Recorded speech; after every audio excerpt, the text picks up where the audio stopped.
You're listening to the Options Insider Radio Network, the home of the Options Podcast. For more quality options programs, visit theoptionsinsider.com or search for Options Insider Radio Network in your podcast provider of choice. Listeners can also access all of our programming through our mobile app available in the iTunes and Google Play stores. Select programs are also available via live stream at mixlr.com/options-insider. That's mixlr.com/options-insider. Don't forget to follow along with your favorite programs and submit your own questions for the hosts at twitter.com/options, stocktwits.com/options, facebook.com/theoptionsinsider, or via questions at theoptionsinsider.com.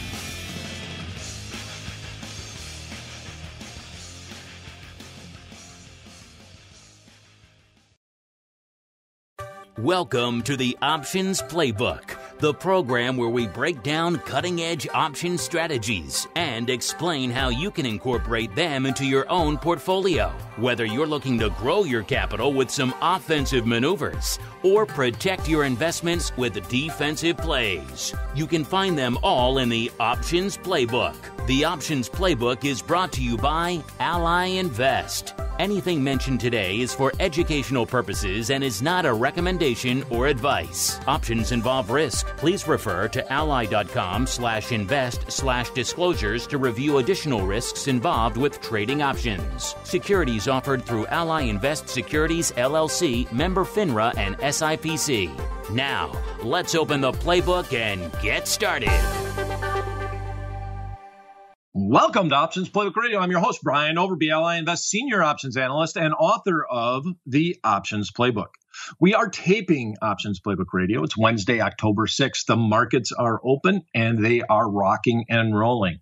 We've had a very volatile week. We got the VIX up above the 20 handle, which seems to be the line in the sand, if you will, between high volatility and low volatility. At least the marketplace seems to think that way. So with the VIX being up above the 20 handle, we have a lot of news as usual that can be driving some of this volatility. But overall, we really have had some wild swings for the first time in 2021 in the marketplace that is also obviously driving some of the volatility overall. So with that said, let's talk about what happened in the VIX last week. Our paper trade for the week was an actual short spread. We sold an in-the-money short call spread. We talked a little bit about why we did that on the show last week. So if you want to understand why we sold an in-the-money, which is usually done out of the money call spread overall, you can do that by going back and listen to the archives. But we did a 2-point wide spread. We sold the October 13th expiration 21 strike call, and we bought that same expiration 23 strike call. The VIX at that point in time was around 22.5. Futures were trading fairly close to that 23 level also for that expiration date. And we were able to get it done for a 73 cents net credit to the account. Now, on the show, our goal was, we don't pick when we tape Options Playbook Radio, right? We just tape when we can. And ideally, I would like to do that trade. And I'd like to make it a 50-50 trade in that I bring in a net credit of $1. My max risk is $2, the width of the spread, meaning that I'm risking $1 to try to make $1 on that trade. When we did the trade, it was 73 cents.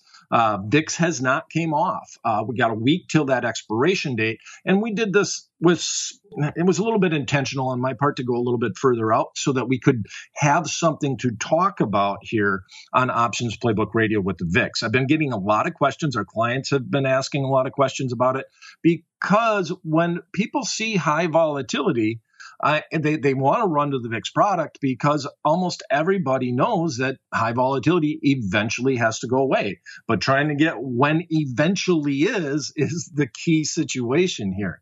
So with the VIX at that level, I want to point out that right now we have the VIX trading at 2194.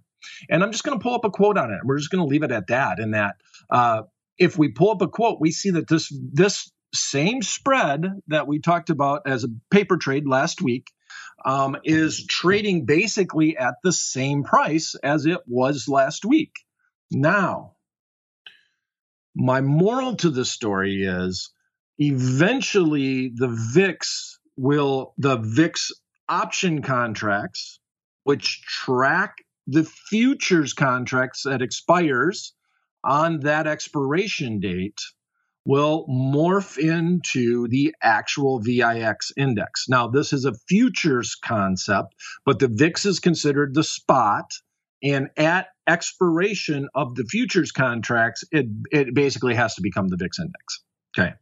So with that said, a lot of people like, oh, I think volatility is going to come down. I'm going to do a VIX trade. Well, if you're doing a VIX trade, you really want it to come down the week before, because that last week you have a lot of risk as to where this thing is going to land. And in one day, the VIX could spike up 20, 30, 40 vol points just because of the open on the marketplace. So if that happens to be your expiration date, that is a bad thing if you are short a call spread. So the moral to my story right now would be, if I'm in this trade and I'm trading, it's basically trading where I put the trade on, I might want to think about taking it off. Or at least if I did 5 contracts, take off a couple of them, because in the last week, it's going to get crazy. Now, remember that most VIX options will expire on Wednesdays just because of the way the actual VIX index is calculated overall. So it's more common that it will expire on a Wednesday. So if you are going to ride it out, I would think about maybe trading out of it on Friday or Monday. Right? Overall, you just that last 2 days of premium in the VIX option contracts a lot of times isn't worth the risk of that trade overall. So whenever I would put on a paper trade in the VIX or just a general trade overall, I always will have a buyback in to try to buy it back at 10 or 15 cents, because just removing the risk because of the underlying product at any point in time in the life of the contract, even with 1 minute to close on the market the day before the expiration date, it's usually worth it overall, because there's nothing like the VIX is the VIX, and it's a standalone product that there no other product on the marketplace acts like the VIX does overall. Okay. So, interesting. It's trading right where it was at. VIX is, I guess the VIX is fairly close to where it was last week. 2194 by markets open right now. 2256 is where it was at. So we're trading fairly close to the same credit point too, even though we've had 1 week's worth of time decay overall. All right. So we answered some listener questions, and overall I've been receiving a lot of them, and a lot of them were with butterflies. And I do think if you're trying to catch falling knives overall in this marketplace, first of all, it's a dangerous thing to do. But one of the ways that I would approach it, and as always on Options Playbook Radio, nothing's meant to be a recommendation. We're just trying to look at market conditions and say, out of the 40 plays inside the optionsplaybook.com website or the actual book, that what trade might apply to the current market conditions. And if I'm looking at a volatile marketplace, I like to think about skip strike butterflies as an alternative to maybe selling a short call spread or a short put spread. A lot of people are tempted to do those trades because vol is up, and I want to try to sell some of that vol premium so I can go further out, further away from the underlying stock price and still get a decent amount of premium on that trade. So that's always enticing.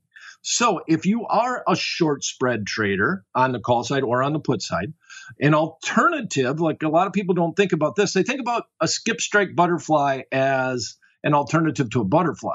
But I like to pose it as an alternative to an actual short spread. So I'm just going to look, the QQQs have been beaten up. I have no idea if they're coming back or whatever. We're still in October. September proved to be volatile. Everybody talks about the volatility in September, and guess what? It was volatile once again on the calendar. And the next most volatile month usually is October, and so we're in that October, in that volatile period overall. So If I was thinking about trying to bottom fish on, you can pick your underlying. I'm going to use the QQQ, which is the ETF that tracks the NASDAQ stocks overall. I would think about looking at a skip strike butterfly to target the upside. Now, I can sell a short spread and then maybe adjust it. One of the things about a skip strike butterfly is if I put it on, I'm just going to let it ride. And I prefer to do them in indexes because you don't get as big a gap openings. They're a little bit easier to manage. A 2% gap opening in an index like the QQQ, which is the ETF that tracks an index, or the SPY or SPX, is a real big move. It does happen, but it just doesn't happen as often as you would see in an underlying stock. So if I look at this trade, here's what we got going on. We're going to go out to November. Once again, we're just going to try to avoid October. So we're going to put this trade on and give it some time on this trade. So I prefer to stay a little bit closer to the expiration date. But if we go to that November 1st expiration, as I said, we're taping the show. It is the 5th. So we have a few days before this trade to play out. So we're going to go a little bit further out of the money on this trade. And what we're going to look to do is determine what is the long straddle, what is the expected move with that November expiration.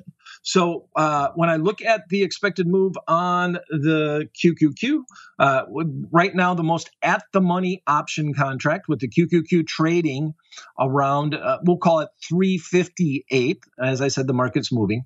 The midpoint on the long straddle, if we bought the put and bought the call with the 358 strike, is $16.83. We'll call it $17. So quite simple. I'm bottom fishing. That's the expected move. They're saying that move is feasible. That's the over under, if you will, on the market based off of what the options are pricing in. So I want to go over. I want to say, well, I'm looking for a pullback, but I don't want it to come too quickly to me. So this is how I would set up a skip strike if I was trying to bottom fish on an index like the QQQ, or you could apply it to your Apple was down a little bit today, whatever underlying you want to do. Feel free to take this concept and apply it into your own portfolio. Okay, so in that instance, that means if we had 17 points, we're looking at about 375 or so. So we're going to buy the 375 strike call. That's going to be the first call in our skip strike butterfly. Now, I would like to go as wide as I can and still try to get this done for a net credit, because that's my whole goal of the skip strike butterfly, is that you're really actually selling an out-of-the-money call spread to help pay for your butterfly. It's really what it is, and that's what happens when we skip that strike. Some people call it a modified butterfly. I don't like that because it doesn't explain what you're doing. It's not as clear-cut overall. But if I go and I do this trade, I would be going 3 points wide on the butterfly. So I'm going to go 375 strike call on that November 1st expiration, selling 2 of the 378 strike calls. And then we normally buy the 381, but we're going to skip that. And we're going to go another 3 points out and buy the 385 strike call. Now, I can get this done at a net credit to the account of 4 cents based off of a midpoint fill. There's no guarantee of midpoint fills. I always got to emphasize that. And obviously, we still got to pay commissions. So you got to account for those commissions.